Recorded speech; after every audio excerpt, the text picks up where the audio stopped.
मैं शाहजहां। परिवारवाद का जो है अंश नहीं हूँ, इसलिए प्रताड़ित हूँ। मैं मेरी पत्नी बदसूरत मिल गई थी, मैंने बचपन में छोड़ दिया। मुझको जो है वो क्या कहते हैं हेमा मालिनी जैसी पत्नी नहीं मिली, इसलिए जो है मैं क्या कहते हैं पीड़ित हूँ। अगर डिग्री नहीं घूम रही है तो उन्हीं की डिग्री गायब है। आपके उत्तर प्रदेश के मुख्यमंत्री योगी जी तो पीएचडी हैं, हम्म। उनकी डिग्री बाजार में जो है लहरा रही है। नहीं लहरा रही है तो इन्हीं की डिग्री नहीं लहरा रही है। जो उनके गलत फैसले हैं या तानाशाही से भरे हुए जो फैसले हैं कि विपक्ष को जी। जेल में भेज दो, हेमंत सोरेन को जेल में भेज दो। अब हेमंत सोरेन को जेल में भेज तो दिया, उनको उम्मीद ही नहीं थी कि हेमंत सोरेन की पत्नी लगातार जबरदस्त कंपेन करेगी। कल जो रांची में उन्होंने जो रैली में जो भाषण दिया, वो रैली में भाजपा से भारतीय जनता पार्टी को बहुत भारी परेशानी हुई है।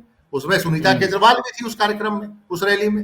राजस्थान में राजस्थान के पुत्र हैं, आंध्र प्रदेश में आप भी आंध्र के पुत्र बन जाते हैं। आपको पुत्र बनने का इतना शौक है, पता नहीं अपने पिताजी को भी ठीक से पिताजी आप कहते थे कि नहीं। शिक्षा इतनी बदहाल हो चुकी है, इलाज महंगा हो चुका है, और जो और तो और जो जितने भ्रष्टाचार और घोटाला रोकने की बात करते थे, जितने भी इनकी योजनाएं हैं, सारी योजनाओं में तमाम भ्रष्टाचार की खबरें हैं, कोई मीडिया छाप नहीं रहा है। आपके समय में दवाई में मिलावट, आपके समय में आयुर्वेद में मिलावट, आपके समय में जो एक तो गाना था ना कि गरम मसाला लीद भरा है, तो गरम मसाला लीद भरा है। एवरेस्ट का तो जो है मीडिया ने दे दिया। हिंदू बताओ कहना कि ठीक है राम मंदिर का उन्होंने वादा किया था, 10 साल सत्ता दे दी, उन्होंने अपना वादा पूरा किया। अब रियल इशू पे आ जाओ। महंगाई है, बेरोजगारी है, और जो तमाम जो हमारी जो डे टू डे की समस्या है, रोटी कपड़ा और मकान की समस्या, उसका सोल्यूशन निकालिए आप। टोंक जो है वीरों की धरती है, और फलाना है, और ये है, और उसके बाद ये कांग्रेस को मिर्ची लगती है कि नहीं बहनों भाइयों? तो अच्छे दिन कहाँ है बहनों भाइयों? 100 दिन में अच्छे दिन ला रहे थे, 10 साल हो गया, गुरु कहाँ है अच्छे दिन? क्या जब आप ये बात कर रहे हैं अलीगढ़ में, तो फिर वो बाड़मेर में ये बात क्यों करी? एक तरफ तो आप अलीगढ़ में कह रहे हैं कि हम मुस्लिम महिलाओं को राइट्स देना चाहते हैं, मुस्लिम महिलाओं के अपलिफ्टमेंट के लिए बात कर रहे हैं, दूसरी तरफ आप कहते हैं कि आप पासमानदा मुसलमानों के अपलिफ्टमेंट के लिए बात कर रहे हैं।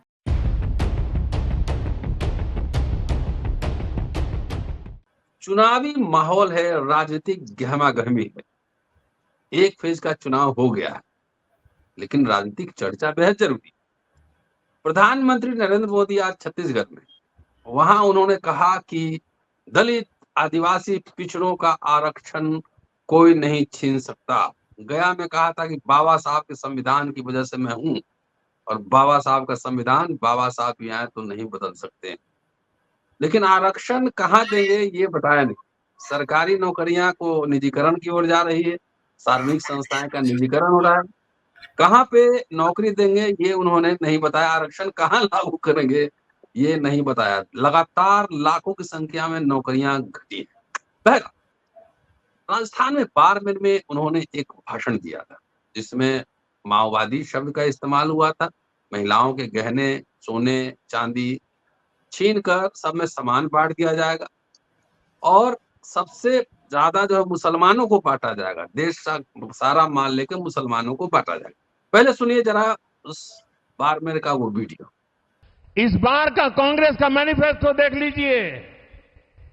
कांग्रेस ने अपने मैनिफेस्टो में जो कहा है वो चिंताजनक है, गंभीर है, और ये माओवाद की सोच को धरती पर उतारने की उनकी कोशिश है। उन्होंने कहा है कि अगर कांग्रेस की सरकार बनेगी तो हर एक की प्रॉपर्टी का सर्वे किया जाएगा। हमारी बहनों के पास सोना कितना है उसकी जांच की जाएगी, उसका हिसाब लगाया जाएगा। हमारे आदिवासी परिवारों में चांदी होती है, सिल्वर कितना है उसका हिसाब लगाया जाएगा। सरकारी मुलाजिमों के पास कितना जगह है, क्या है, पैसे कहाँ है, नौकरी कहाँ है, उसकी जांच की जाएगी। इतना ही नहीं, आगे क्या कहा है, ये जो गोल्ड है बहनों का और जो संपत्ति है ये सबको समान रूप से वितरित कर दी जाएगी।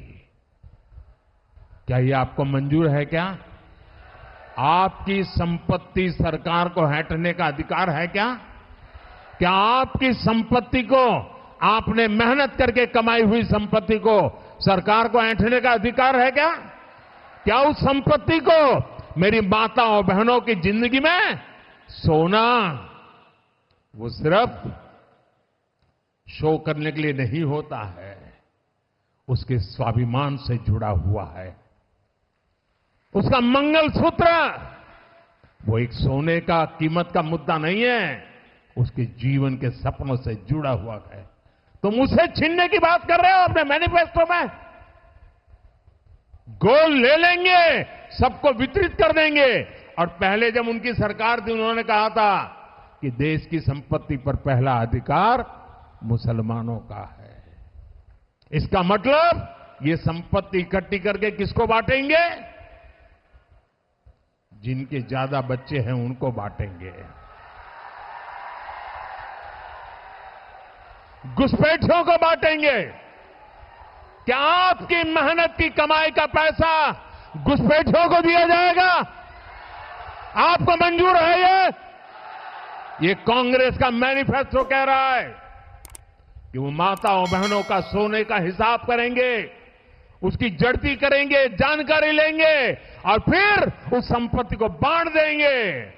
और उनको बांटेंगे जिनको मनमोहन सिंह जी की सरकार ने कहा था कि संपत्ति पर पहला अधिकार मुसलमानों का है। भाइयों बहनों, ये अर्बन नक्सल की सोच, मेरी माताओं बहनों, ये आपका मंगलसूत्र भी बचने नहीं देंगे। जी, अब आइए अलीगढ़। अलीगढ़ में जो कह रहे हैं पूरा पसमंदा कार्ड खेल रहे हैं, 3 तलाक की बात कह रहे हैं और पसमंदा कार्ड में कह रहे हैं ऊपर है कुछ लोगों ने सारा मलाई खाई। हम सुल्तान से गले मिले, सुल्तान से मिलके हज यात्रा को बहुत इजी बनाया। तमाम ये बात यहाँ कह रहे हैं। कांग्रेस सपा जैसी पार्टियों ने हमेशा तुष्टीकरण की राजनीति की और मुसलमानों के राजनीतिक, सामाजिक, आर्थिक उत्थान के लिए कभी कुछ नहीं किया।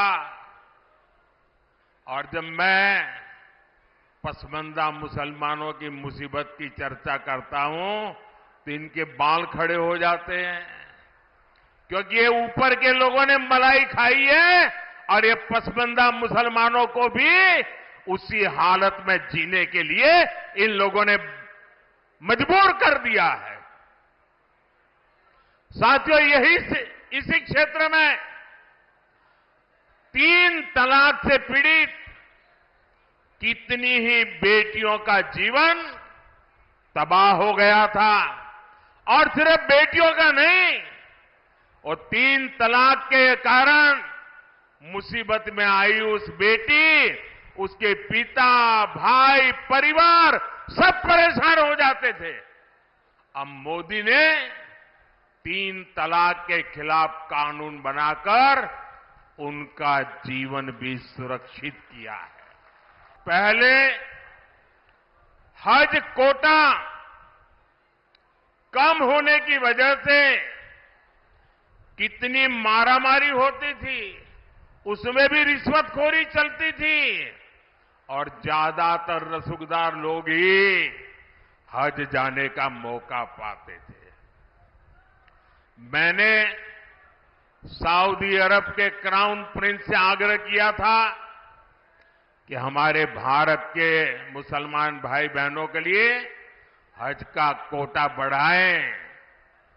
आज न सिर्फ भारत का हज का कोटा बढ़ा है, बल्कि वीजा नियमों को भी आसान बनाया गया है। सरकार ने एक बहुत बड़ा अहम फैसला लिया।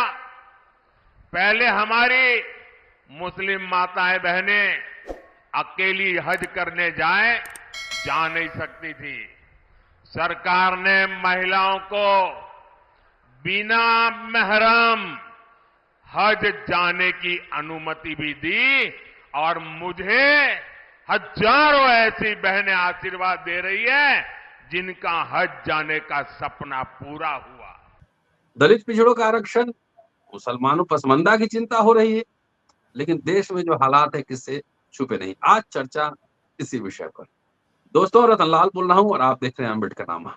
जेपी सिंह साहब वरिष्ठ पत्रकार सह संपादक मौजूद हैं, संजीव पांडे साहब मौजूद हैं हमारे साथ, सीनियर जर्नलिस्ट हैं, दोनों साथी मौजूद हैं। इनसे समझने की कोशिश करेंगे कि मदर ऑफ डेमोक्रेसी भारत, जो दुनिया में डंका पीट रहे हैं मोदी जी, चुनाव जीतने के लिए क्या एक पीएम, सिटिंग पीएम बहुत झूठ बोल सकता है क्या? पूरे भाषण की समीक्षा अभी इस एपिसोड में होगी। इत्मीनान से आप देखते रहिए। वीडियो मैंने दिखा दी है, कंटेंट क्या आपने देख लिया है, अब होगी समीक्षा। जेपी सर, आप ही शुरू करता हूँ जी।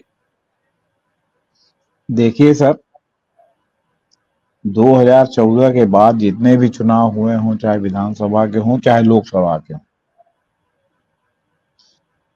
अगर मोदी जी ने उसमें जाके भाषण किया है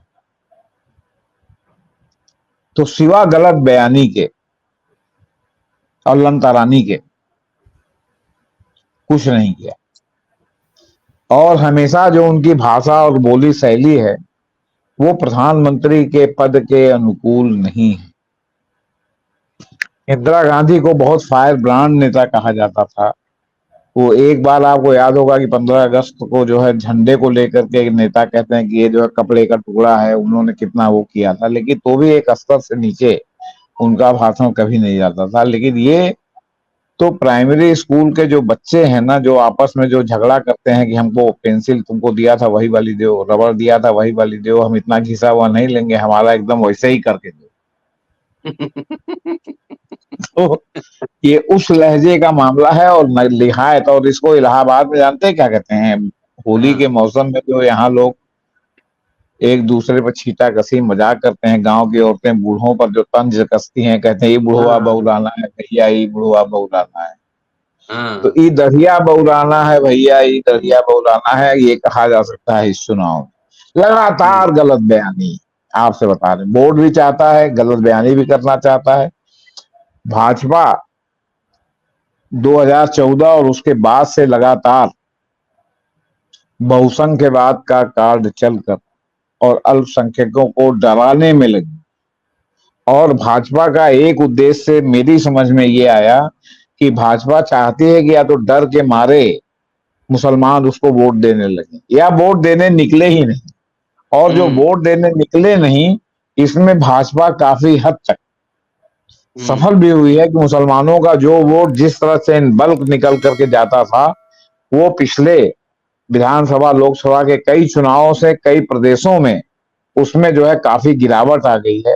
कुछ तो जो है आपका क्या कहते हैं, जो मतदाता सूची है उसकी गड़बड़ी है, और कुछ ये डर है। क्यों? क्योंकि पता चल जाता है कि किस एरिया से किसको कितना वोट मिला है।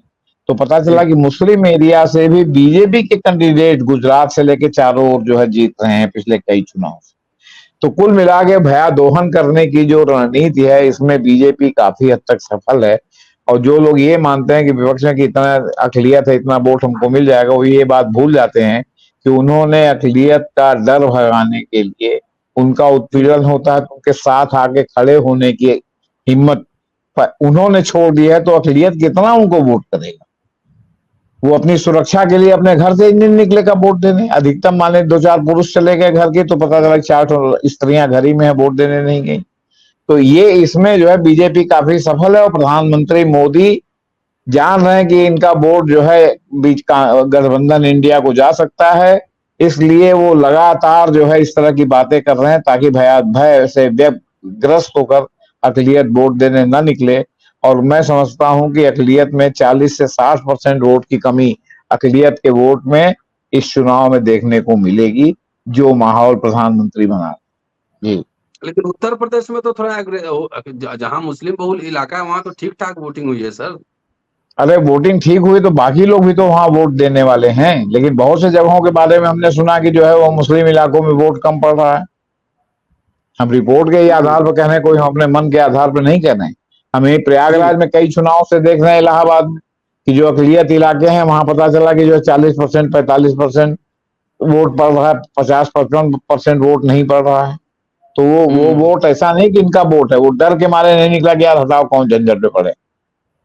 क्यों? क्योंकि बाद में ये पता चल जाएगा कि कहाँ किस इलाके का वोट है, अच्छा साले यहाँ इतना दिए थे। अभी आपको बता रहे हैं कि अब मतलब कहना नहीं चाहिए। जी कुंभ मेला के नाम पर तैयारी हो रही है और जो मुस्लिम इलाके की सड़कों का चौड़ीकरण और ये जो आमतौर पर शहर पश्चिम और शहर दक्षिण में पड़ता है, जो इलाहाबाद ओल्ड सिटी में अधिकांश हिस्सा आता है, कहीं कोई जी चौड़ीकरण नहीं हो रहा है। चौड़ीकरण केवल सिविल लाइन्स और शहर उत्तरी में हो रहा है, दक्षिणी और पश्चिमी में नहीं हो रहा है, क्योंकि बीजेपी की सरकार है। उसके मंत्री अधिकारियों को बुला के कहते हैं, मंत्री संतरी बड़े नेता, अरे यार वो मुस्लिम इलाका है, वहां चौड़ा करने की क्या जरूरत है, रहने दो। तो इतना भेदभाव हो रहा है, ये सब आंख से दिखाई पड़ रहा है, क्या करेंगे इसको? जी जी संजीव जी, जी आपने दोनों भाषण सुना, आज का भाषण भी हमने सुना कि कहाँ देंगे SC ST OBC को आरक्षण, ये तो बताया नहीं। और मुस्लिम वाला जो प्रकरण है, अलीगढ़ में कुछ और, बारमेर में कुछ और। जी देखिए, पहले चरण के इमीडिएट चुनाव के बाद इनको लगता है कि राजस्थान के जो 8 जितनी सीटों पे 8 9 10 सीटों पे जितने पे चुनाव था, तो वहाँ से इनको रिपोर्ट मिली थी कि एंटी बीजेपी पोलिंग हुई है और कुछ जगह सीकर, चूरू, झुंझुनू इन इलाकों में मुसलमानों की अच्छी आबादी है और इन्होंने भी एक अच्छा खासा वोट दिया, हिंदुओं ने भी अच्छा खासा वोट दे दिया कांग्रेस को, जैसी रिपोर्ट आ रही है। तो उसके बाद बाड़मेर में उन्होंने ये जो राजस्थान में ये भाषण दिया और कुल मिला के वो हिंदू मुस्लिम पोलराइजेशन की तरफ इशारा था कि राजस्थान में बाकी सीटों पे जो इलेक्शन होना है उसमें हिंदू मुस्लिम पोलराइजेशन हो।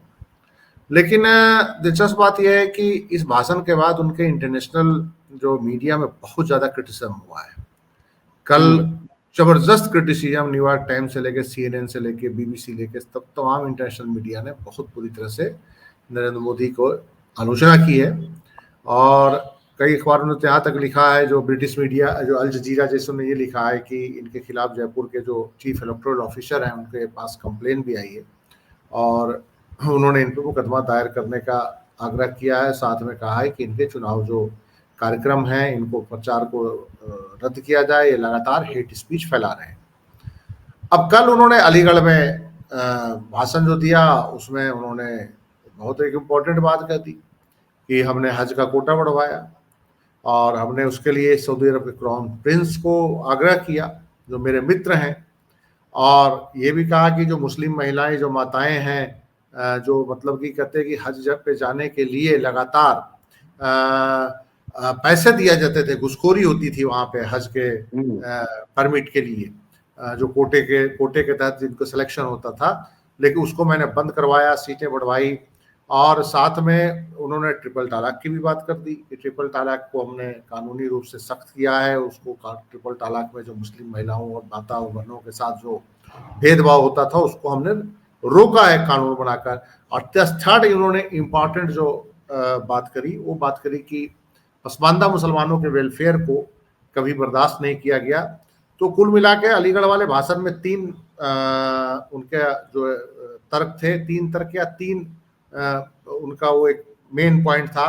उन्होंने जेंडर के आधार पे एक तो मुसलमानों में डिवीजन कराने की कोशिश करी, जिसमें कि हमने महिलाओं को राइट्स दिए जो राइट्स 70 साल में नहीं मिले थे। और चूंकि ये बोलने का इसलिए भी एक मतलब होता है कि चूंकि राजीव गांधी ने शाहबानो केस में जो फैसले को बदल दिया था, तो वो भारतीय जनता पार्टी को एक अपील करती है कि इस बात को लगातार फैलाइए कि जो मुस्लिम महिलाओं के राइट्स को कांग्रेस ने छीना, वो मुस्लिम महिलाओं को राइट्स को नरेंद्र मोदी ने दिया। दूसरा, मुसलमानों को उन्होंने कास्ट बेस पे डिवाइड किया। हालांकि कास्ट एक मुसलमानों में सच्चाई है, इससे कोई इनकार नहीं कर सकता। जो सैयद हैं, शेख हैं, अपने आप को बहुत ऊंचा समझते हैं। बाकी जो छोटे मुसलमान हैं, जो बैकवर्ड मुसलमान हैं, दलित मुसलमान हैं, उनके साथ सामाजिक रूप से दोयम व्यवहार तो होता ही है। क्योंकि भारतीय समाज है, जब हिंदुओं में कास्ट सिस्टम है तो इस्लाम में कैसे नहीं होगा, संस्कृति तो एक ही जैसी हो जाती है, असर तो पड़ता ही है। तो इन्होंने कास्ट लाइन पे भी मुस्लिम सोसाइटी को कल अलीगढ़ में बांटने की कोशिश करी। और दिलचस्प बात यह था कि जब रैली में वो बैठे थे मंच पे, तो अलीगढ़ मुस्लिम यूनिवर्सिटी के वाइस चांसलर भी उस मंच पे थे, तारिक मंसूर, जो पहले वाइस चांसलर रह चुके हैं और वो भी पसमानदा है इनफैक्ट। और उत्तर प्रदेश में MLC हैं वो भारतीय जनता पार्टी की तरफ से, और भाजपा के राष्ट्रीय उपाध्यक्ष हैं, और विगत में अलीगढ़ मुस्लिम यूनिवर्सिटी को वाइस चांसलर रहे थे। फिर उन्होंने क्या हुआ कि कल या परसों ही एक महिला किसी महिला एकेडमिशियन को अलीगढ़ मुस्लिम सिटी का वाइस चांसलर भी बनाया गया, और उन्होंने ये भी एक तरह से मैसेज देने की कोशिश करी। ये देखिए मुस्लिम महिलाओं का भाजपा कितना ख्याल रखती है कि अलीगढ़ मुस्लिम सिटी की हिस्ट्री में फर्स्ट टाइमर कोई महिला मुस्लिम जो है वाइस चांसलर बनी है। तो ये बेसिकली मुसलमानों के अंदर वोट लेने का एक नया तरीका है कि उनके अंदर एक डिवीजन करवाइए, आप कास्ट के लाइन पे डिवीजन करवाइए, जेंडर के बेस पे डिवीजन करवाइए। लेकिन सवाल ये है कि क्या जब आप ये बात कर रहे हैं अलीगढ़ में, तो फिर वो बाड़मेर में ये बात क्यों करी? एक तरफ तो आप अलीगढ़ में कह रहे हैं कि हम मुस्लिम महिलाओं को राइट्स देना चाहते हैं, मुस्लिम महिलाओं के अपलिफ्टमेंट के लिए बात कर रहे हैं, दूसरी तरफ आप कहते हैं कि आप पासमानदा मुसलमानों के अपलिफ्टमेंट के लिए बात कर रहे हैं, और तीसरी तरफ बाड़मेर में कहते हैं कि अरे ये तो हिंदुओं के सारा जो है रिसोर्स छीन के सारे मुसलमानों को दे देंगे। मनमोहन सिंह ये बोलते थे। तो ये अपने आप में एक डालिमा नजर आ रहा है प्रधानमंत्री जी के सामने कि करें तो क्या करें वो, क्योंकि कहीं ना कहीं हिंदू वोट बैंक की नाराजगी से वो परेशान है। अब हिंदू वोट बैंक की नाराजगी दूर करने के लिए अब उनके पास कोई रास्ता तो है नहीं, महंगाई बढ़ी हुई है, भ्रष्टाचार बढ़ा हुआ है और नौकरियां है नहीं। तो उस हिंदू आबादी को पैसिफाई करने के लिए राम मंदिर से काम नहीं चल रहा है। राम मंदिर चूंकि जनवरी में उसका उद्घाटन हुआ, तो राम मंदिर का जो इश्यूज है वो लगभग गौन हो चुका है।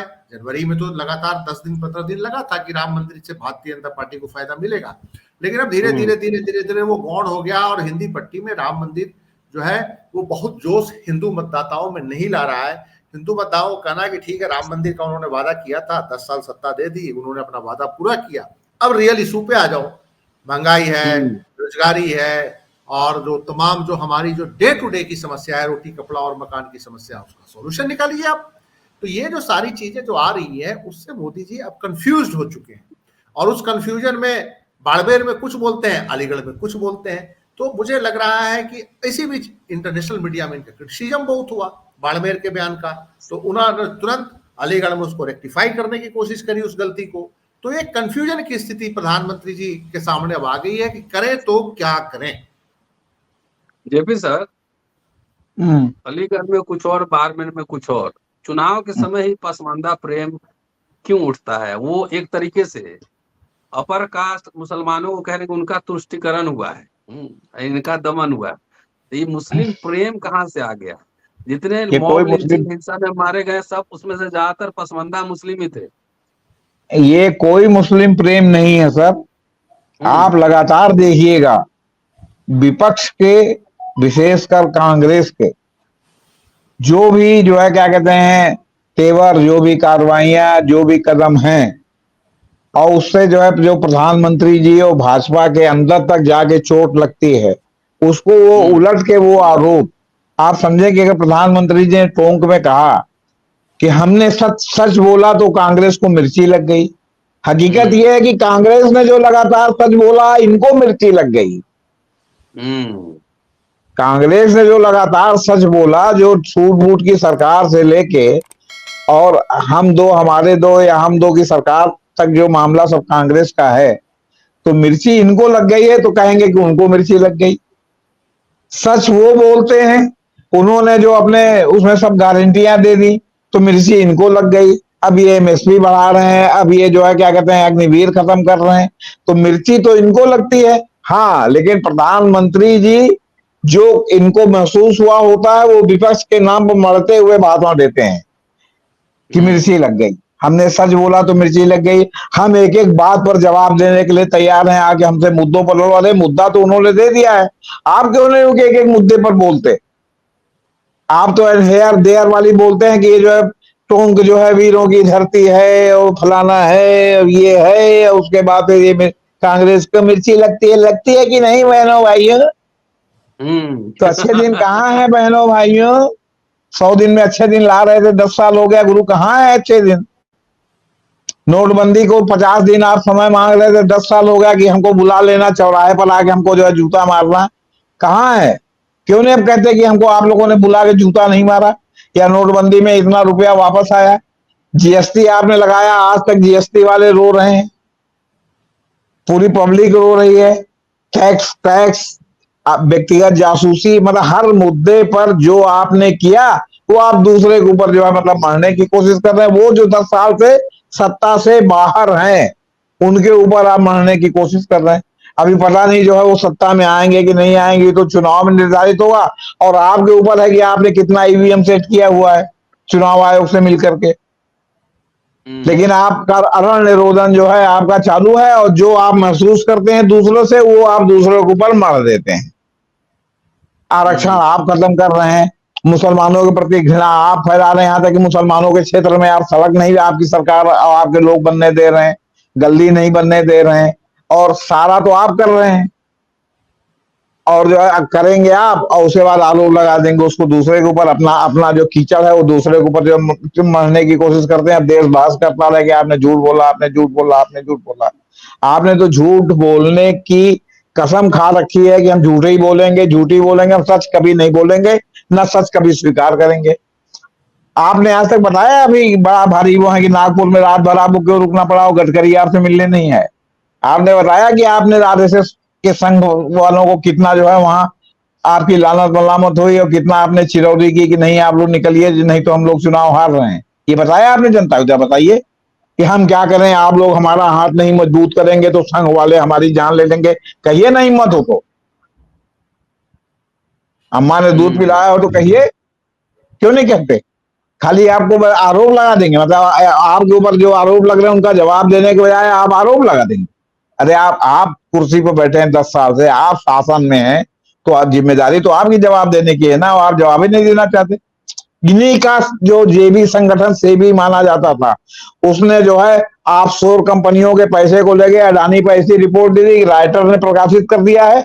और आप समझिए कि उसको जो है इंडियन मीडिया भी कोई कोई ले रहे हैं, इकोनॉमिक्स टाइम्स ने लिया और लिया है। मतलब बहुत ही भयानक रिपोर्ट है कि इनका अडानी के पास पैसा कहां से आ रहा है, किन ऑफशोर से आ रहा है। ये आज की लेटेस्ट खबर है, कल रात से लेके आज तक की आपने बता रहे। आपने तो मारा पूरे देश को सत्यानाश कर दिया, और आरोप आप दूसरे पर लगा रहे हैं। आपने 10 साल में क्या डिलीवर किया, ये क्यों नहीं बताते कि हमने ये कर दिया, हमने ये कर दिया, हमने ये कर दिया, हमने देश में दूध की नदियां बहा दी, हमने हैंडपंप दूध वाले लगवा दिए। आप क्यों नहीं कहते? आपके समय में दवाई में मिलावट, आपके समय में आयुर्वेद में मिलावट, आपके समय में जो एक तो गाना था ना कि गरम मसाला लीद भरा है, तो गरम मसाला लीद भरा है। एवरेस्ट का तो जो है मीडिया ने दे दिया कि एवरेस्ट मसाले में वो पाया गया, क्या कहते हैं, कैंसर कारक तत्व पाया गया। आज एक रिपोर्ट छपी है कि एवरेस्ट का तो एक मसाला और एमडीएच का 4 मसाला, मद्रास करी पाउडर, मद्रास सांभर मसाला और क्या क्या जो है वो जो है क्या कहते हैं उसमें वो पाया गया। और एक साथ वो रिपोर्ट आई थी, लेकिन वो बाकी दबा के खाली एवरेस्ट का जो है वो आपने दिया, एमडीएच नहीं दिया। आपको बता दें किन कारणों से नहीं दिया, ये भी शोध का विषय। तो आपके राज में तो चतुर्दिक जो है क्या कहते हैं अराजकता का जो है मतलब दौर चल रहा है। आज तो सुप्रीम कोर्ट ने भी बाबा रामदेव को नहीं फटकार लगाई, उसने जो मेडिकल क्षेत्र में अराजकता फैली हुई है, चाहे वो आयुष मंत्रालय के माध्यम से फैली हो, चाहे वो आईएमए के माध्यम से फैली हो, सबकी क्लास लगाई आपको बता। तो इसमें आधा सिस्टम तो आप ही का है।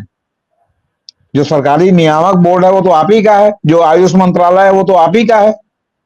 क्यों नहीं जवाब दे रहे हैं? जो सुप्रीम कोर्ट ने क्लास लगाई उससे जवाब तलब किया है। तो आप देखेंगे तो चतुर्दिक अराजकता जो है 10 साल के दौरान जो है मतलब फैली है। कहीं कोई जो है मतलब कुछ कहने की बात नहीं है, और न छिपाने की बात है। मतलब पब्लिक में वो भी जो छन छन के आ रहा है वो हम लोग बता रहे हैं, क्योंकि ये सब आमतौर पर सब गोदी मीडिया खा जा रहा है। आपने सेबी वाली रिपोर्ट कोई गोदी मीडिया में देखी आज? नहीं। तो फिर न गोदी मीडिया में, न गोदी प्रिंट में। जो 2-4 लोग बचे हुए हैं जो जो जिनकी नैतिकता जागृत है, केवल वो ले रहे हैं, और उनके देखा देखी कुछ लोग और जो लाइक माइंडेड है वो ले रहे हैं। बाकी समय जगह सब गायब है, किसी भी ने अडानी का बाजा बजा दिया। क्यों? क्योंकि अगर गोदी मीडिया ने ये खबर व्यापक पैमाने पर प्रसारित की होती तो आज अडानी के शेयर लोग का जो है वो क्या कहते हैं फिर पुनः मूसको भाव हो गए। इस पे अगले एपिसोड में करेंगे कल जी। तो ये स्थिति है सर। तो ये मुसलमान हो, चाहे हिंदू हो, चाहे जो हो, चाहे सवर्ण हो, चाहे दलित हो, चाहे ओबीसी हो, हर जगह केवल जो है जहां जरूरत पड़ेगी आप ओबीसी बन जाएंगे, जहां जरूरत पड़ेगी आप सवर्ण बन जाएंगे। आप उत्तर प्रदेश में उत्तर प्रदेश के पुत्र हैं, गुजरात में आपके पुत्र ही हैं, राजस्थान में राजस्थान के पुत्र हैं, और आंध्र प्रदेश में आप भी आंध्र के पुत्र बन जाते हैं। आपको पुत्र बनने का इतना शौक है, पता नहीं अपने पिताजी को भी ठीक से पिताजी आप कहते थे कि नहीं, जब आपने सर तक नहीं छिलवाया था। उनके सम्मान में। जी संजीव जी, हाँ। जेपी साहब बहुत तीखी आलोचना कर रहे हैं। जी बताएं। नहीं देखिए, जेपी सिंह जी बात तो सही बोल रहे हैं, लेकिन जेपी सिंह जी जो सबसे बड़े बात है कि कड़वे शब्दों का इस्तेमाल कर देते हैं। हमारे प्रधानमंत्री मीठे शब्दों का इस्तेमाल करते हैं लगातार। प्रधानमंत्री देखिए कितना मीठा मीठा उन्होंने बोला, पसमानदा का कितना ख्याल रखा गया, महिलाओं का कितना ख्याल रखा गया, जो मुस्लिम महिलाएं हैं, देश में अल्पसंख्यक वर्ग के लिए वो कितनी भलाई का काम कर रहे हैं। लेकिन सवाल यह है कि प्रधानमंत्री जी सारे चुनावी रैलियों में मुख्य मुद्दे पे नहीं आ रहे हैं। जो मुख्य मुद्दा है कि आर्थिक बदहाली, बेरोजगारी और भ्रष्टाचार के मुद्दे पे प्रधानमंत्री एक लाइन नहीं अब बोलते हुए नजर आ रहे हैं। कांग्रेस के घोषणा पत्र पे, इतने बड़े घोषणा पत्र में एक ही चीज पकड़ा कि जो आर्थिक न्याय में वो ये माओवादी हैं, सारे प्रॉपर्टियों को छीन के आपका 2 प्लाट होगा, 4 प्लाट होगा तो छीन के किसी दूसरे को दे देंगे, मुसलमानों को बहुत बड़ा हिस्सा चला जाएगा। ये इस तरह की बातें कर रहे हैं। सवाल ये है कि जो इनके कार्यकाल में आर्थिक न्याय जो देश में हुआ, जो सामाजिक न्याय हुआ, अगर उसको ही ये बताते कि हमने ये आर्थिक न्याय किया, देश में पूंजी का संकेंद्रण नहीं हुआ, विकेंद्रीकरण हुआ, देश के 2% लोगों के पास 90% रिसोर्स चला गया, ये गलत खबर है। इनको कहना चाहिए था कि देश के 90% लोगों के पास ही 90% रिसोर्स है। इस पे नहीं बोल रहे हैं। शिक्षा इतनी बदहाल हो चुकी है, इलाज महंगा हो चुका है, और जो जितने भ्रष्टाचार और घोटाला रोकने की बात करते थे, जितने भी इनकी योजनाएं हैं, सारी योजनाओं में तमाम भ्रष्टाचार की खबरें हैं, कोई मीडिया छाप नहीं रहा है। प्रधानमंत्री फसल बीमा योजना, एक अनुमान के साथ बोला जा रहा है कि 50,000 करोड़ का घोटाला इंश्योरेंस कंपनियों ने किया है।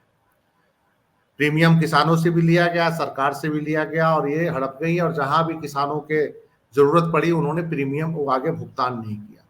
इसी ढंग से और तमाम, आयुष्मान भारत में भी कई बड़े बड़े घपले नजर आए। कहते हैं कि एक ही मोबाइल नंबर पे कितने लोग रजिस्टर्ड थे वहां पे, और इंश्योरेंस कंपनियों के साथ मिलके जो दवा वाले जो हैं, हॉस्पिटल वालों ने खूब चांदी किया अपना, लोगों का इलाज नहीं हुआ, लोगों का जिनका फर्जी इलाज कर करके बिल बना दिए गए। ये सब भ्रष्टाचार ऐसे तो संभव नहीं है। दवाइयां नकली बिकने की खबर आई, रेमडेसिविर तक नकली बेचे गए कोविड के दौरान, और जिस कंपनी ने बेचा वो गुजरात की कंपनी थी, उन्होंने इलेक्टोरल बॉन्ड से पैसा भारतीय जनता पार्टी को दिया। तो भ्रष्टाचार पे भी बोलने के लिए प्रधानमंत्री के पास कुछ है नहीं, क्योंकि बोलेंगे तो घिर जाएंगे। तो अब वो कंफ्यूजन में बस एक ही चीज बोल रहे हैं कि हिंदुओं और मुसलमानों के बीच इतना डिवीजन करना है। 370 भी जो है इन्होंने चला के देखा, वो नहीं चल रहा है। फर्स्ट फेज की वोटिंग में 370 भी नहीं चला, फर्स्ट फेज की वोटिंग में राम मंदिर भी नहीं चला।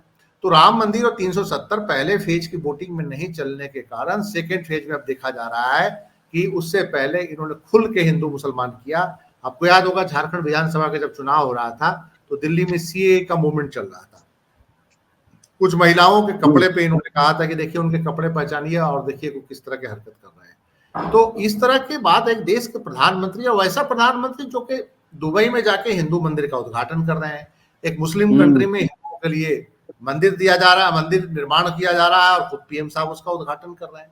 तो एक प्योर इस्लामिक राज्य में जब आप मंदिर बना रहे हैं और वहां जाके आप मंदिर को उद्घाटन करने के बाद भारत में आके कहिएगा कि मुसलमानों का यहाँ पे रिसोर्स पे कब्जा हो जाएगा, तो ये जो है प्रधानमंत्री को सूट नहीं कर रहा है। प्रधानमंत्री कहीं ना कहीं अब परेशान है, और चूंकि पहला फेज सबसे बड़ा फेज था, 102 सीटों पे चुनाव हुआ है, और पहला फेज में कई ऐसे इलाके थे जो बीजेपी के करते थे कि पहले फेज में तमिलनाडु तो बीजेपी कभी थी नहीं।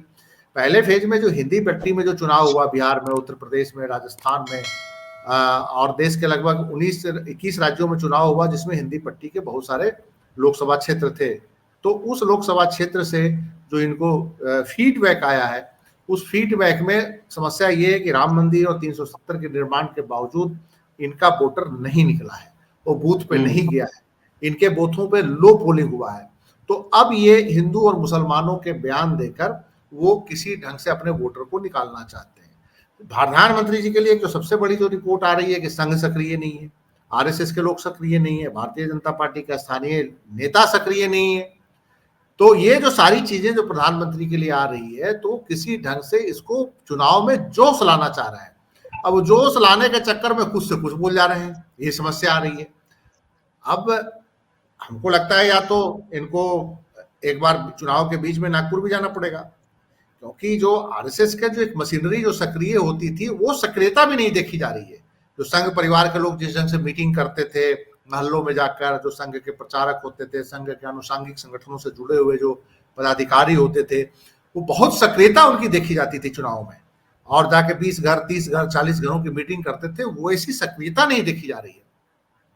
अब आप देखिए कि मैं एक उदाहरण बता रहा हूं कि हरियाणा के अंदर हाल ही में भारतीय जनता पार्टी में हरियाणा के एक बहुत बड़े नेता शामिल हुए थे, कुलदीप बिश्नोई, और कुलदीप बिश्नोई के बेटे ने रिजाइन देकर कांग्रेस से विधानसभा चुनाव लड़ा था। कुलदीप कांग्रेस से उस सीट खाली की गई थी और उनके बेटे भव्य बिश्नोई को चुनाव लड़ाया गया था और भाजपा के विधायक है, और पिछले 8 दिनों से वो भारतीय जनता पार्टी के कैंपेन से गायब है, क्योंकि उनको हिसाब से टिकट नहीं मिला है। भाजपा के कैंडिडेट जो है उनको ढूंढते फिर रहे हैं कि हमारे साथ चलिए चलिए चलिए, वो गायब हो चुके हैं। तो ये कई जगह जो है इनके नेता भी इनको अब धोखा दे रहे हैं और इनके साथ जा नहीं रहे हैं चुनाव प्रचार में, और ये सारी चीजें एक ऐसी स्थिति में आ गई है कि इनको अब समझ ही में नहीं आ रहा है कि इनको मोबिलाइज कैसे करें, इनको चैनलाइज कैसे करें। राजस्थान में भी जो परसेंटेज ऑफ पोलिंग कम हुआ, जहां बाड़मेर में इनको भाषण जब देना पड़ गया, उससे पहले जब 8 लोकसभा क्षेत्रों में परसेंटेज ऑफ पोलिंग लो हुआ, वहां पे भी यही रिपोर्ट आई कि इनके मतदाता कम निकले, इनके वोटर कम निकले, उनसे इनकी चिंता व्याप्त हो गई। तो अब ये इनका जो है पूरा का पूरा जो चुनावी उसमें ये जोश लाने के लिए एक टेम्पररी जोश लाना चाह रहे हैं। उस जोश को लाने के लिए सब कुछ इन्होंने कर लिया। अब अरविंद केजरीवाल वाला भी उल्टा पड़ रहा है सारा कैंपेन। दरअसल एक स्पेस, मीडिया स्पेस को भी कैसे है, केजरीवाल का डेली मसला आ रहा है मीडिया में कि उनको इंसुलिन नहीं मिल रहा है, उनका डायबिटीज बढ़ जा रहा है, तिहाड़ जेल प्रशासन, आम आदमी पार्टी और दिल्ली सरकार के बीच एक टसल है, दिल्ली पुलिस के बीच और ईडी के बीच, और इस टसल के बीच जो मीडिया में जो एक केजरीवाल को लेकर डिबेट हो रहा है, उससे भी पीएम साहब परेशान है, क्योंकि ये डिबेट अल्टीमेटली इनको ये नहीं लग रहा था कि ये बीजेपी के लिए इतना नुकसानदायक होगा। उनको ये नहीं लग रहा था कि केजरीवाल की गिरफ्तारी के बाद आम आदमी पार्टी ज्यादा आक्रामक हो जाएगी चुनावी रूप से। उनको ये लग रहा था कि केजरीवाल के अरेस्टिंग के बाद आम आदमी पार्टी के जो कार्यकर्ता होंगे निराश होंगे, घरों में बैठ जाएंगे, वो दिल्ली में कैंपेन नहीं कर पाएंगे। और दिल्ली चूंकि इनके जड़ों में केजरीवाल साहब बैठे हैं एमसीडी से लेके विधानसभा में, तो वहां पे जब देखा कि इनके न नेता टूट रहे हैं, न इनके मंत्री टूट रहे हैं, कोशिश करी, सिर्फ एक ही मंत्री वो जो थे आनंद साहब, पता नहीं क्या नाम था उनका, वो रिजाइन दे गए कि भ्रष्टाचार को लेकर, बाकी ना विधायक टूटे, और उनको लगा कि कार्यकर्ता जो है अब केजरीवाल की इमेज खराब हो जाएगी, चुनाव प्रचार में नहीं निकलेंगे, तो चुनाव प्रचार में जोशो खरोश से निकल रहे हैं। तब इनको समझ ही में नहीं आ रहा है। उधर केजरीवाल स्पेस भी ले रहे हैं, डेली अखबारों में, मीडिया में डेली कोई ना कोई उनकी खबर छप रही है। अब जब चूंकि वो जुडिशियल कस्टडी में है, तो उनके शुगर को लेकर लगातार, इंसुलिन को लेकर खबर छप रही है। तो वो प्रधानमंत्री जी को परेशान किए हुए हैं कि हमने काम किस लिए किया था और काम क्या हो रहा है, उल्टा पड़ रहा है। वो बिना कैंपेन के घर घर में केजरीवाल हो रहा है दिल्ली के अंदर। तो वो सारी परेशानियां प्रधानमंत्री जी को, मतलब कि जो उनके गलत फैसले हैं या तानाशाही से भरे हुए जो फैसले हैं कि विपक्ष को जेल में भेज दो, हेमंत सोरेन को जेल में भेज दो। अब हेमंत सोरेन को जेल में भेज तो दिया, उनको उम्मीद ही नहीं थी कि हेमंत सोरेन की पत्नी लगातार जबरदस्त कैंपेन करेगी। कल जो रांची में उन्होंने जो रैली में जो भाषण दिया, वो रैली में भाजपा से भारतीय जनता पार्टी को बहुत भारी परेशानी हुई है। उसमें सुनीता केजरीवाल भी थी उस कार्यक्रम में, उस रैली में बहुत भारी संख्या में लोग आए दोनों महिलाओं को सुनने के लिए। उनको उम्मीद ही नहीं थी कि दोनों मुख्यमंत्रियों की पत्नी जो है वो ज्यादा खतरनाक हो जाएंगी और ज्यादा बढ़िया कैंपेन करेंगी। और चूंकि महिला जब कैंपेन करेंगी और इस तरह की बात आएगी, तो सहानुभूति और इमोशंस भी आएंगे पब्लिक का। ये तो बहुत धक्का हो रहा है इनके साथ। तो प्रधानमंत्री जी को अब जो है उसी तरह के इमोशंस का प्रयोग करना पड़ेगा लगातार, मतलब कि कैसे उसी पे आ रहा हूँ।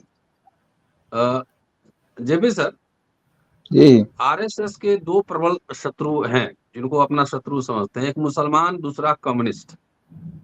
तो ये राजस्थान में जो उनका भाषण हुआ, वो दोनों प्रबल शत्रु जिनको ये समझते हैं, उनके भाषण में दोनों आ गए। माओवादी, कम्युनिस्ट, ये मैनिफेस्टो मेरे हाथ में है, और किसी भी तरीके से इस मैनिफेस्टो को अगर पढ़े, एक वेलफेयर का स्टेट का आइडिया है, ये माओवादी मैनिफेस्टो नहीं है। फिर भी जिनपिंग के साथ तो साबरमती में कुर्सी झूला झूल रहे थे, फिर महाबलीपुरम में फोटो खिंचवा रहे थे।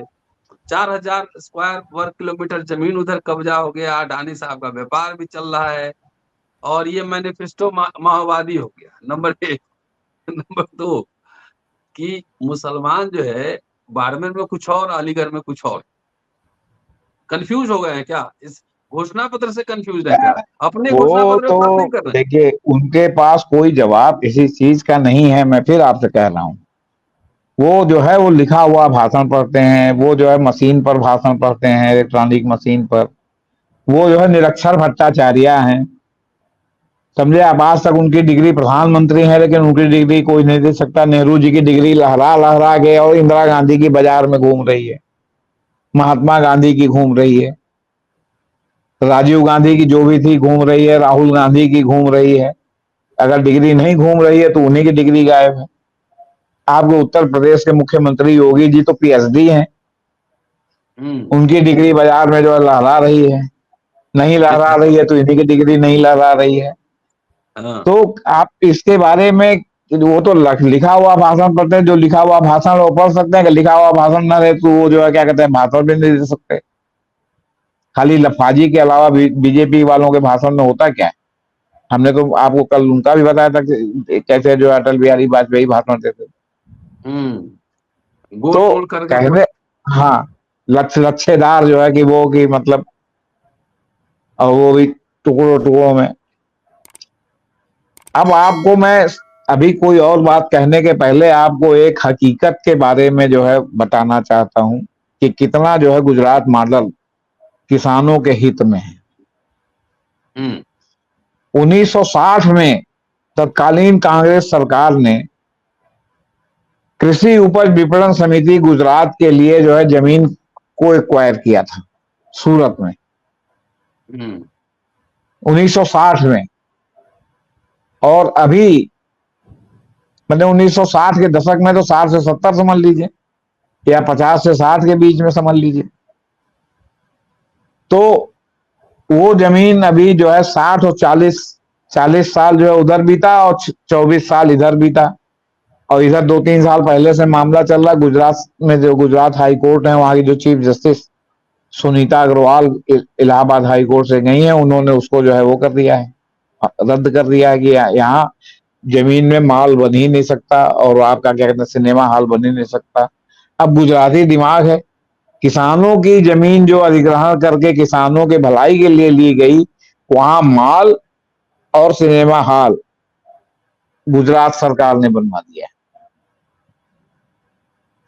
अब ये मामला जब हाई कोर्ट में पहुंचा तो उन्होंने इसको जो है इसके ऊपर वो कर दी कि नहीं, इसको तो आपको हटाना पड़ेगा। वो सुप्रीम कोर्ट चले आए। सुप्रीम कोर्ट में कल जो है वो चीफ जस्टिस डीवाई चंद्रचूड़ और जेबी पारदीवाला भी संयोग से गुजरात कैडर के ही हैं, गुजराती ही हैं, ने किसानों को कल्याण के लिए दी गई जमीन को बर्बाद करने के लिए सूरत एपीएमसी माने कृषि उपज विपणन समिति को जबरदस्त फटकार लगाई, और कहा गया सर्वोच्च स्तर का घोटाला है। एपीएमसी अधिशेष भूमि का उपयोग माल और 5 सितारा होटल के लिए कैसे किया जा सकता है? किस कानून ने इसे ऐसा निर्णय के लिए अधिकृत किया? उन्होंने गुजरात हाई कोर्ट के आदेश को बहाल रखा। ये गुजरात मॉडल किसानों के डेवलपमेंट का है। आपने पढ़ा कहीं? आज के जो है दिल्ली के किसी अखबार में छपी है ये खबर? किसी में नहीं पढ़ा होगा आपने, इसलिए कि ये खबर छपेगी तो जो है नेचुरली गुजरात मॉडल के ऊपर सवाल उठेगा। तो प्रधानमंत्री जी कब क्या बोलेंगे, कब क्या नहीं बोलेंगे, वो जो उनका जो बीजेपी का थिंक टैंक है, जो प्रधानमंत्री के भाषण देने के लिए बनाया गया है, अब वही नहीं सोच पा रहा है कि हम कैसे जो है इंडिया इंडी जो भी कहिए या महागठबंधन कहिए, उसके जो आपका क्या कहते हैं जो चुनाव घोषणा पत्र है, और जिसके समर्थन में और अलग अलग पार्टियों ने भी अपने अपने घोषणा पत्र उसी लाइन पर जारी किए हैं। तो अभी इन्होंने एक प्रयास किया था कि उन घोषणा पत्रों के अंतर विरोध को उजागर करने के लिए, लेकिन कोई स्वीकार करने के लिए तैयार नहीं हुआ। वो कांग्रेस का घोषणा पत्र इतना भारी है सबके ऊपर, तो अब उसका जवाब नहीं सूझ रहा। तो उल जलूल अनाप शनाप, अब कल किया तो सोचा अरे तो आज पसमानदा हो गए। तो कल जो है वो जो है आरक्षण वो हो गया, तो आज आरक्षण पर अमित शाह बोल रहे थे आरक्षण कोई नहीं खत्म कर सकता। आज प्रधानमंत्री को बोलना पड़ा कि आरक्षण कोई खत्म नहीं कर सकता। आज जो है उस दिन बाबा साहब को बोल दिया कि बाबा साहब भी आ जाए तो अपने संविधान को नहीं बदल सकते। अरे आपने तो पता नहीं कितना बदल दिया है। हमने तो एक दिन आपको बताया भी था कि भाई इतने जो इन्होंने सब कारनामे किए हैं वो कौन सा संविधान के तहत किया है। आए दिन तो सुप्रीम कोर्ट में जो है लताड़ लग रही, वो भी तब जब सुप्रीम कोर्ट फ्रेंडली है। अगर सुप्रीम कोर्ट वो जो है एग्रेसिव वाला और जो है वो क्या कहते हैं न्यायिक सक्रियता के दौर वाला होता तो अब तक पता नहीं क्या हो जाता इस सरकार का। वो पाकिस्तान के सुप्रीम कोर्ट जैसी बात हो जाती कि जो है वो क्या कहते हैं चले गए जेल वहां के प्रधानमंत्री। एक प्रधानमंत्री को विदेश भागना पड़ गया, आपसे बता, एक प्रधानमंत्री को जेल जाना पड़ गया। तो ऐसी न्यायिक सक्रियता नहीं है। अगर सक्रियता हो तब क्या होगा। अभी तो इतना फ्रेंडली सुप्रीम कोर्ट होने पर ये हो रहा है। आखिर ईवीएम पर जजमेंट सुरक्षित हुआ, चुनाव चल रहा है, पहला दौर खत्म हो गया, दूसरा दौर 26 को आने वाला है। जजमेंट कब आएगा? 4 जून के बाद जो रिजल्ट हुआ है। आप एक अंतरिम रूप से भी जो है जो आपका निष्कर्ष सुना देते, पक्ष में सुना दे विपक्ष में सुना दे, वो दूसरा मैटर। फिर आप डिटेल जजमेंट देते रहते। तो आप डिटेल जजमेंट लिखने के लिए कितने दिन बाद जजमेंट सुनाएंगे? वो कोई घोषणा किया आपने कि कब तक आप जो है लेके रखेंगे? ऐसे भी है कि 45 दिन कम से कम आप रख सकते हैं और ज्यादा से ज्यादा पता नहीं कितने दिन रख सकते हैं। तो अगर जो है 4 जून के बाद आप सुनाएंगे तो आप तो खुद ही इंफ्लेक्चुअस करने पर लगे हुए हैं। पहले तो आपने सुना नहीं, 3 हफ्ता ऐसे टाला, और फिर जब सुनवाई हुई तो डेट पर डेट दी, कई डेट पर सुना, और उसके बाद आपने रिजल्व कर लिया है। तो सब तो आपके पक्ष में है। इसके बाद भी बिना रोए आपसे जो है काम नहीं चलता। तुरंत विक्टिम कार्ड आप खेलने लगते हैं कि मैं इस जाति का हूं इसलिए प्रताड़ित हूं, मैं गुजराती हूं इसलिए प्रताड़ित हूं, मैं खानदानी नहीं हूं इसलिए प्रताड़ित हूं, मैं परिवारवाद का जो है अंश नहीं हूं इसलिए प्रताड़ित हूं, मैं मेरी पत्नी बदसूरत मिल गई थी, मैंने बचपन में छोड़ दिया, मुझको जो है वो क्या कहते हैं हेमा मालिनी जैसी पत्नी नहीं मिली इसलिए जो है मैं क्या कहते हैं पीड़ित हूं। सब तो आप ही कह रहे हैं, दूसरा कोई तो कह नहीं रहा है आपसे बता रहे हैं। सब तो आप ही कह रहे हैं। अब तो इस हिसाब से देखे तो डॉक्टर राजेंद्र प्रसाद, उनकी पत्नी जो है जीरा देई की, जो मतलब क्या कहते हैं दिल्ली आती थी तो जब चलती थी जीरा देई से तो मोटरी गठरी बांध के चलती थी। हमारे प्रधानमंत्री जी तो इसका भी जो है अवसर अपनी पत्नी को नहीं दिए कि वो इनके साथ गुजरात से दिल्ली के जो है प्रधानमंत्री आवास में आए। तो मतलब बक्सा लेके आएंगी कि अटैची लेके आएंगी कि वीआईपी की अटैची लेके आएंगी कि विदेशी मेट के आएंगी या गठरी बांध के आएंगी। डॉक्टर राजेंद्र प्रसाद तो इतने पढ़े लिखे आदमी थे और अपनी रक्षर पत्नी को वहां से जीरा दे से मोटरी गठरी, उन्होंने कहा राष्ट्रपति भवन में ही नहीं चलेगा तो बोले कि ही जाई तबे हम जाई न ना जाई। है इतना नैतिक बल। जी संजीव जी, हाँ जी फाइनल कमेंट ये माओवाद और देखिए अब सेकंड फेज का वेट कीजिए और सेकंड फेज के वेट करने के बाद पोलिंग परसेंटेज देखिए, उससे काफी कुछ तय हो जाएगा कि बाकी के फेजों में क्या होगा। 7 फेज में चुनाव है और सेकंड फेज में अगर वोटिंग परसेंटेज हाई होता है तब तो भारतीय जनता पार्टी के नेताओं में जरूर खुशी की लहर आएगी। अगर पोलिंग परसेंटेज यही रहेगा तो भारतीय जनता पार्टी में भी निराशा छाएगी और इलेक्शन कमीशन पे भी निराशा छाएगी, जो इतने ज्यादा एम्बेसडर्स लगा लगा के वोटर अवेयरनेस का कार्यक्रम चला रहे थे। तो मेरा ये मानना है कि आने वाले टाइम में अब 2-4 दिनों में जब जो सेकंड फेज का जब चुनाव होना है तो बहुत कुछ आप अभी 102 सीट पे चुनाव होना है, हुआ है, और बाकी अभी 400 से ज्यादा सीटों पे चुनाव होना रह गया है। तो इसमें सेकंड फेज का भी एक माहौल देखना होगा। सेकंड फेज से काफी कुछ लोगों को अंदाज लग जाएगा कि देश में चुनाव परिणाम क्या आने वाला है। जी चलिए, आप दोनों का बहुत बहुत शुक्रिया। और दोस्तों, ये था प्रधानमंत्री के भाषण का पोस्टमार्टम। हम लोग लगातार अभी इलेक्शन के दरमियान भाषण सुनेंगे भी। और दिलचस्प बात यह है कि सोशल मीडिया में सोशल एक्टिविस्ट जितना ये चर्चा इस मैनिफेस्टो को लेकर कर रहे हैं, वो एग्रेसिव कैंपेन जो पार्टी की ओर से होनी थी तो उसमें कहीं ना कहीं थोड़ी सुस्ती दिखाई दे रही है। दूसरी तरफ बीजेपी भी अपने मैनिफेस्टो को लेकर सिर्फ मोदी की 24 गारंटी है और कुछ नहीं है उसमें। और गारंटी में सोशल जस्टिस नदारत है, आरक्षण नदारत है, लेकिन भाषण में कह रहे हैं कि आरक्षण खत्म नहीं होगा। कहाँ देंगे नहीं देंगे ये सब कुछ नहीं बता रहे हैं। देश के संसाधनों पर क्या पहला दावा अडानी का है। कल हम लोग जो रिपोर्ट आई है अडानी को लेकर उस पर एक विस्तृत चर्चा करेंगे। शुक्रिया, देखते रहिए अमर। शुक्रिया सर।